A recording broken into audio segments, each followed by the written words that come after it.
नेहरा तेलंगाना को पेश करने में ताउन किया है बांटिया फर्नीचर, मियारी फर्नीचर का बेमिसाल शोरूम।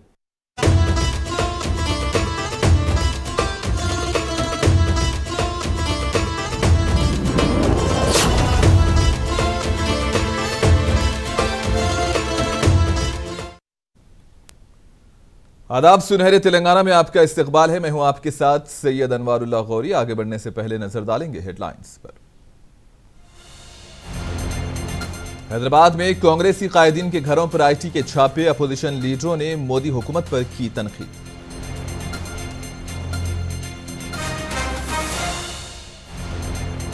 तेलंगाना में बीजेपी उम्मीदवारों की तीसरी फहरिस्त जारी।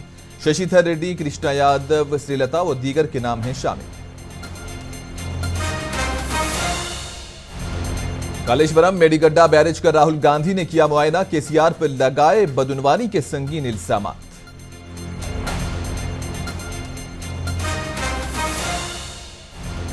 अवाम की उमंगों को पूरा करने वाली पार्टी की जीत से ही तेलंगाना की तरक्की मुमकिन। निर्मल में बीआरएस की इंतखाबी रैली से केसीआर का खिताब।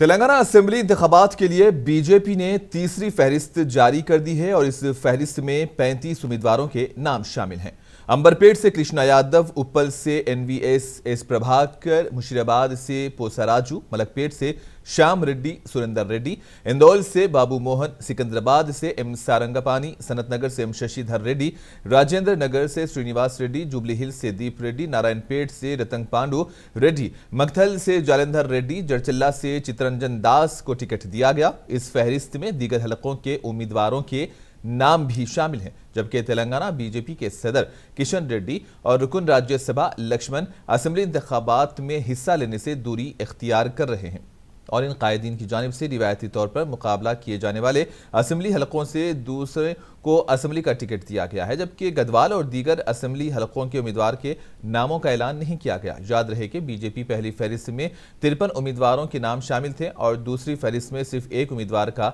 नाम शामिल था।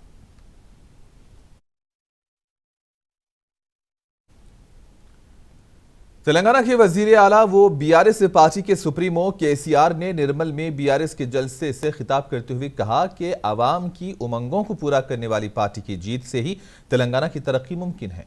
आवाम की ख्वाहिशात पर पूरा उतरने वाली पार्टी को इंतखाबात में वोट देकर कामयाब बनाने की इन्होंने आवाम से अपील की। केसीआर ने कहा कि बीआरएस का क़याम पानी, मुलाजिमतों और तेलंगाना के हुकूक के लिए हुआ और तेलंगाना की तश्कील के बाद रियासत तरक्की की समत आगे बढ़ रही है। तरक्की के मैदान में तेलंगाना पूरे मुल्क में एक रोल मॉडल है। ప్రజాస్వామ్య పరిణతి మన దేశంలో బాగా రాలేదు. ప్రజాస్వామ్య పరిణతి అంటే డెమోక్రటిక్ మెచ్యూరిటీ, ప్రజాస్వామ్యం యొక్క మెచ్యూరిటీ రావాల్సిన స్థాయిలో రాలేదు. ఏ దేశాలలో అయితే అది వచ్చిందో ఆ దేశాలు చాలా బడిబడిగా ముందుకు దూసుకొని పోతూ ఉన్నాయి. చాలా మనకంటే ఎన్నో రెట్లు ముందుగా ఉన్నాయి.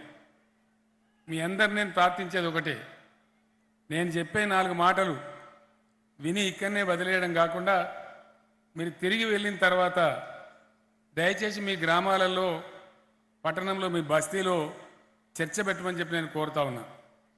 కారణం ఏంటంటే దానికి ప్రధానమైన కారణం ఉంది. ఎలక్షన్లు వచ్చినాయి, సరే 2, 3, 4 పార్టీలు పోటీ చేస్తాయి. బీఆర్ఎస్ నుంచి ఇంద్రకరణ్ రెడ్డి ఉన్నారు, కాంగ్రెస్కి ఒక ఆయన, బీజేపీకి ఒక ఆయన, ఇంకెవరైనా ఉంటే కూడా ఉంటారు. 30 తారీఖు నాడు ఓట్లు పడితే 3 తారీఖు నాడు లెక్క తీస్తారు, ఎవరు గెలుస్తారు. ఇది ఇంతవరకే. కానీ నేను మీకు మనవి చేసేది ఏంటంటే, దయచేసి ప్రజాస్వామ్య దేశంలో, పార్లమెంటరీ డెమోక్రసీలో ప్రజలకు ఉండేటువంటి ఒకే ఒక వజ్రాయుధం మీ సొంతంగా ఉన్నటువంటి మీ ఓటు, మీ నిర్ణయాధికారంలో ఉన్నటువంటి మీ ఓటు. మీ ఓటు మీ తలరాతను లిఖిస్తుంది వచ్చే 5 ఏళ్ళు. ఎందుకంటే పార్టీ నుంచి అభ్యర్థులు ఉన్నారు, అభ్యర్థుల గురించి తెలుసుకోవాలి, తప్పకుండా అభ్యర్థుల మంచి చెడ్డ విచారించాలి. దానికంటే కూడా ముఖ్యంగా ఇక్కడ అభ్యర్థులు గెలవడంతో ఏమవుతుంది, రాష్ట్రంలో ప్రభుత్వం ఏర్పడుతుంది. ఏ ప్రభుత్వం ఏర్పడితే లాభం, ఏ పార్టీ గెలిస్తే లాభం అనేది చాలా తీవ్రంగా చర్చ జరగాలి. కారణం ఏంటంటే राहुल गांधी तेलंगाना के इंतखाबी दौरे पर हैं। अवाम से मुलाकातों, सभाओं और रैलियों का सिलसिला भी जारी है। एक बयान में राहुल गांधी ने तेलंगाना हुकूमत की नाकामियों का जिक्र किया। कहा कि मैंने कालेश्वरम के मेडिगड्डा बैरेज का दौरा किया है और ये बैरेज तेलंगाना हुकूमत की बदउनवानियों को जीता जाता सबूत है। राहुल गांधी ने कहा कि नाकिस तामीरात की वजह से कई जगह पर दरारें पड़ गई हैं। केसीआर और उनका खानदान तेलंगाना के लोगों को लूटने के लिए कालेश्वरम प्रोजेक्ट को अपने जाती एटीएम के तौर पर इस्तेमाल कर रहा है।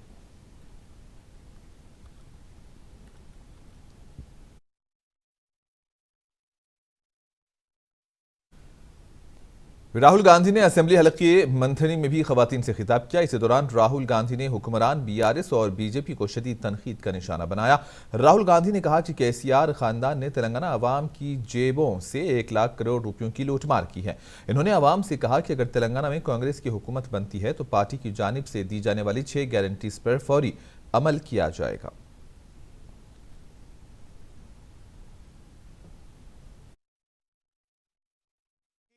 तेलंगाना में चुनाव है और लड़ाई दोराला तेलंगाना और जनता के बीच में है और यहां पे दोराला तेलंगाना का सबसे बड़ा चिन्ह है। तो मैं अपनी आंखों से इस चिन्ह को देखना चाहता था। तेलंगाना की जनता से 1 लाख करोड़ रुपया यहां चोरी किया गया था और यहां पे किसी का फायदा नहीं हुआ है। इसलिए मैं अपनी आंखों से देखना चाहता था यहां हुआ क्या है। यहाँ पे हमारे जो वर्कर्स हैं, ये आप बिल्कुल सही कह रहे हो, हम टीआरएस पार्टी का एटीएम है, मगर इसको आप थोड़ा बदलो। इसमें आप लिखो कलेश्वरम केसीआर का एटीएम है, केसीआर के परिवार का एटीएम है। और इस एटीएम को चलाने के लिए तेलंगाना के सारे परिवार 31,500 रुपए हर साल 2040 तक देंगे। तो मैं आपको थोड़ा बताना चाहता हूं हम आपके लिए क्या करने जा रहे हैं। आप तेलंगाना के भविष्य की देखभाल करते हैं, हमारे बच्चों की देखभाल करते हैं। आपके चीफ मिनिस्टर ने जनता से चोरी किया है, उसकी सबसे बड़ी चोट। बीजेपी तेलंगाना के रियासती सदर और मरकजी वजीर जी किशन रेड्डी ने कहा कि कांग्रेस लीडर राहुल गांधी ने तेलंगाना के पसमानदा तबकात की तौहीन की है। इन्होंने कहा कि राहुल गांधी ने बीजेपी के इख्तिदार में आने पर बीसी के नुमाइंदे को वजीर आला बनाने के बीजेपी के बयान पर तंजिया रद्द-ए-अमल दिया। एक बयान में किशन रेड्डी ने कहा कि बीजेपी बीसी की रियासती ख्वाहिशात और उनके समाजी, इख्तिसादी, सियासी मकासद को पूरा करने के लिए काम करेगी।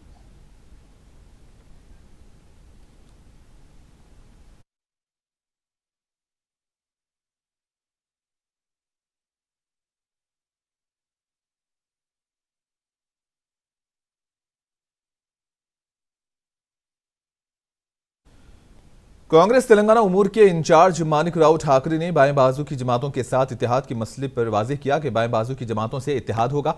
इन्होंने कहा कि कम्युनिस्टों की भी यही ख्वाहिश है कि केसीआर को बेदखल किया जाए और बाएं बाजू की जमातों से बातचीत जारी है। इन्होंने कहा कि हैदराबाद में कांग्रेस लीडरों के घरों पर IT छापों के पीछे बीजेपी और BRS की साजिश है।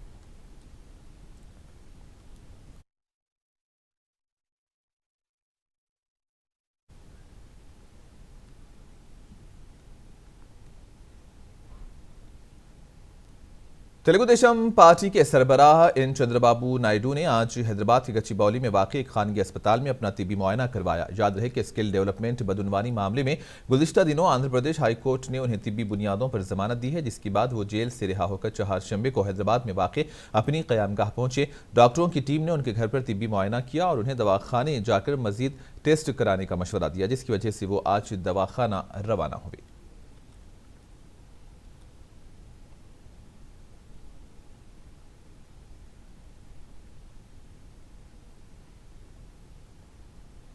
तेलंगाना की वजीर व महेश्वरम असेंबली हलके की BRS पार्टी उम्मीदवार सबिता इंद्रा रेड्डी ने बालापुर चौराहे से आज अपनी इंतखाबी मुहिम चलाई। इस मुहिम के मौके पर इन्होंने मीरपेट म्युनिसिपल कॉरपोरेशन के लेनन नगर में घर घर पहुंचकर आवाम से मुलाकात करते हुए BRS की जानिब से रुबा अमल लाए जाने वाली स्कीम से वाकिफ करवाया और आवाम की तरक्की के लिए BRS को वोट देने की अपील की।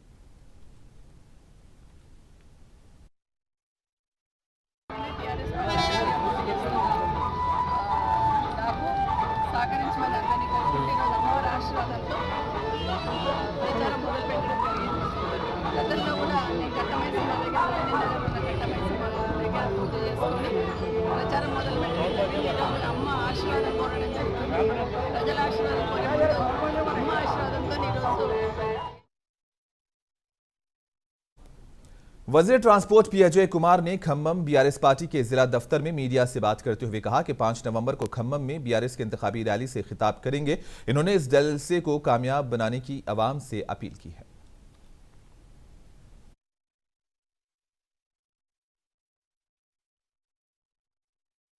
అడిగితే ప్రజల దగ్గర నుంచి వాళ్ళు వచ్చే రెస్పాన్స్ ఉండాలి అని ఎంత గట్టిగా చెప్తా ఉంటే దాన్ని మీ కెమెరాలను తిప్పి చూపించమని చెప్పి ప్రజల యొక్క స్పందనని చూపించమని సీఎం గారు అడుగుతా ఉన్నారు.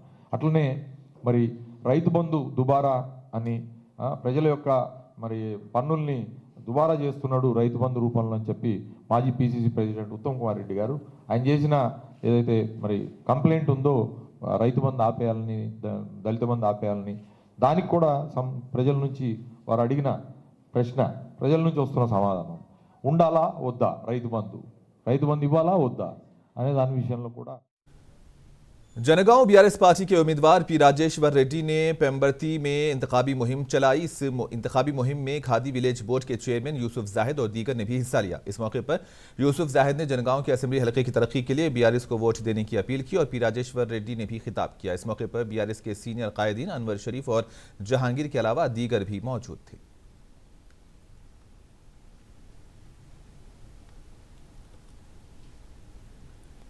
तेलंगाना के वजीर सेहत व फाइनेंस हरीश राव ने आज मल्काजगिरी असेंबली हलके में बीआरएस पार्टी के उम्मीदवार इमराज शेखर रेड्डी के हक में इंतखाबी मुहिम चलाई। इस मौके पर हरीश राव ने बात करते हुए कहा कि तेलंगाना मुल्क के लिए रोल मॉडल है और हुकूमत आवाम की फलाह व बहबूद के लिए कई स्कीम्स कुरूबा अमल ला रही है। मल्काजगिरी की तरक्की के लिए इमराज शेखर रेड्डी को वोट देकर कामयाब बनाने राय दहिंदों से अपील की गई है। इस इजलास में वजीर मल्ला रेड्डी, रुकन कानून साज कौंसिल शंबीपुर राजू और दीगर ने भी शिरकत की।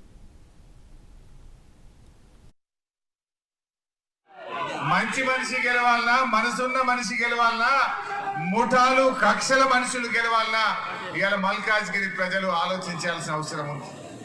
ఎప్పుడైనా చెడు మీద మంచే గెలుస్తుంది, మంచే నిలుస్తుంది, న్యాయమే గెలుస్తుంది, ధర్మమే నిలబడుతుంది.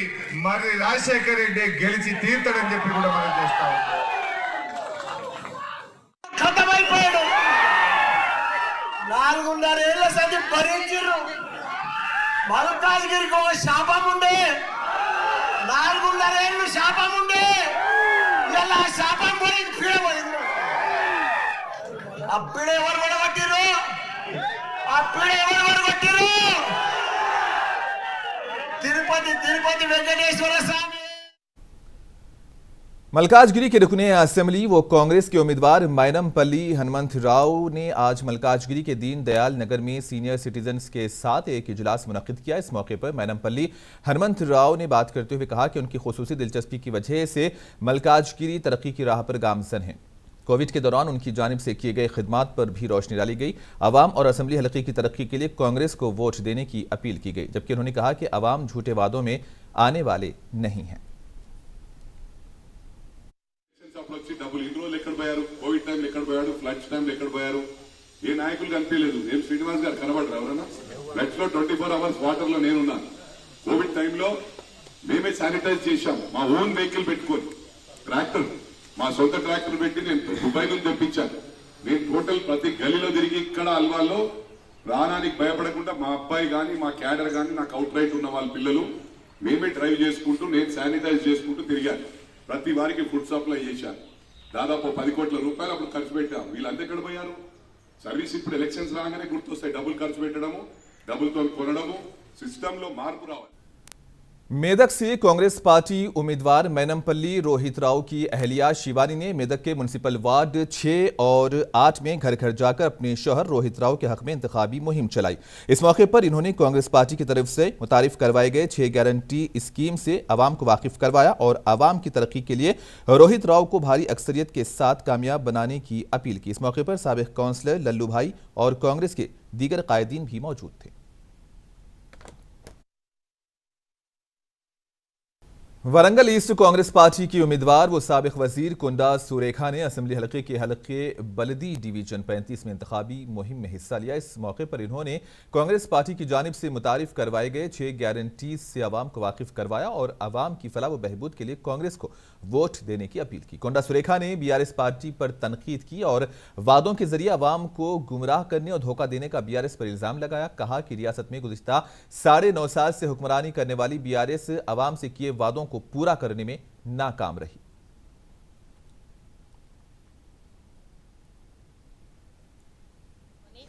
కార్యక్రమాన్ని విజయవంతం చేయడం జరుగుతూ ఉంది।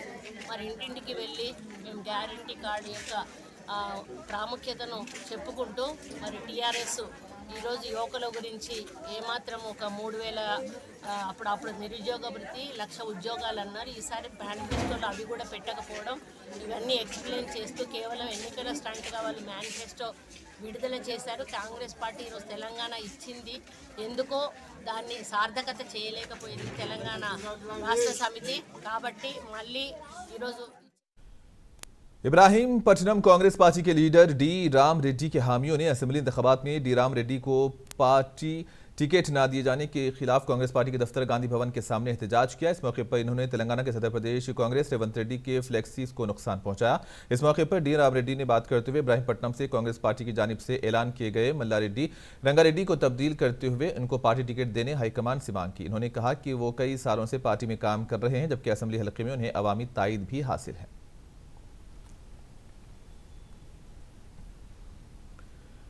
खानापुर में कांग्रेस पार्टी के बूथ लेवल एजेंट कायदीन का एक तरबियती इजलास मुनक्किद हुआ। इस इजलास में AICC जोनल इंचार्ज व रियासत केरला के रुकने असेंबली विष्णुनाथ और दीगर ने शिरकत की। इस मौके पर केरला के रुकने असेंबली विष्णुनाथ ने कांग्रेस पार्टी के 6 गारंटीज से आवाम के दरमियान ले जाने बूथ लेवल के कायदीन को हिदायत दी। कहा कि खानापुर से कांग्रेस पार्टी उम्मीदवार की कामयाबी अब यकीनी है और हल्के की आवाम BRS से आजिज आ चुकी है।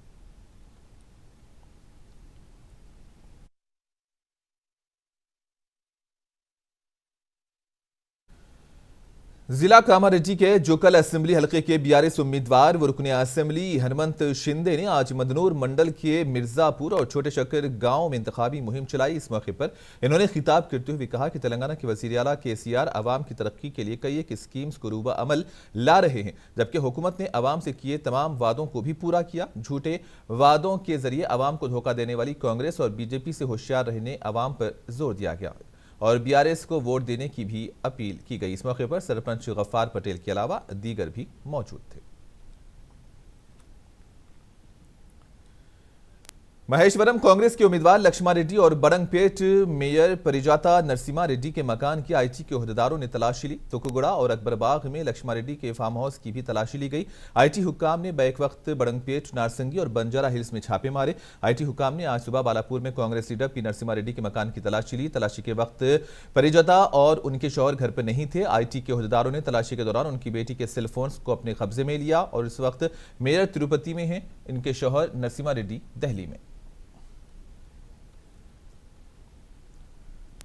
नलगुंडा जिला इलेक्शन ऑफिसर वो जिला कलेक्टर RV कन्नन और जिला SP अपूर्वा राव ने बात करते हुए कहा कि नलगुंडा जिले के असेंबली हलकों में इस माह की 3 तारीख से पर्चे नामजदगियों के दाखिल करने का अमल शुरू होगा। इसके लिए तमाम तर इंतजामात मुकम्मल कर लिए गए हैं, जबकि उन्होंने कहा कि कागजात नामजदगी सुबह 11 बजे से दोपहर 3 बजे तक कबूल किए जाएंगे। कागजात नामजदगी वसूल करने के मरकज से 100 मीटर के फासले तक दफा 144 नाफिज रहेगा। पर्चे नामजदगी जमा कराने की आखिरी तारीख 13 नवंबर होगी और 15 नवंबर दस्तबरदारी की आखिरी तारीख होगी। कलेक्टर ने कहा कि जिले में 1076 पोलिंग स्टेशन से कायम किए गए हैं और 521 हसास इलाकों की निशानदही की गई है। जिला महबूब नगर के CCS circle inspector Iftikhar Ahmed पर कातिलाना हमला किया गया। जराये के मुताबिक रात देर में यह हमला हुआ। बताया जा रहा है कि पुलिस कांस्टेबल ने इंस्पेक्टर पर मौलिक हथियार से हमला कर दिया।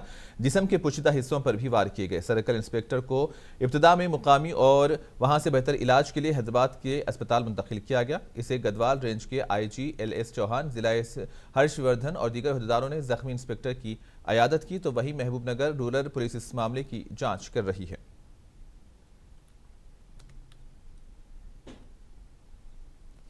और आखिर में हेडलाइंस पर एक और नजर। हैदराबाद में कांग्रेसी कायदीन के घरों पर आईटी के छापे, अपोजिशन लीडरों ने मोदी हुकूमत पर की तनकीद।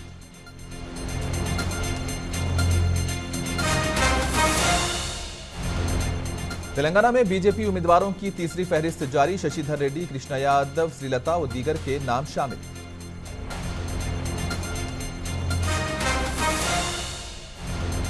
कालेश्वरम मेडीगड्डा बैरेज का राहुल गांधी ने किया मुआयना, केसीआर पर लगाए बदउनवानी के संगीन इल्जाम।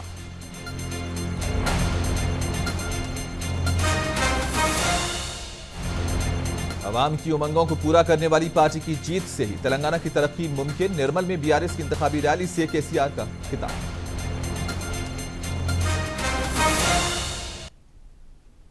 और इसी के साथ ही न्यूज बुलेटिन सुनहरे तेलंगाना का यहीं पर इख्तिताम होता है। दीजिए इजाजत, अल्लाह हाफिज।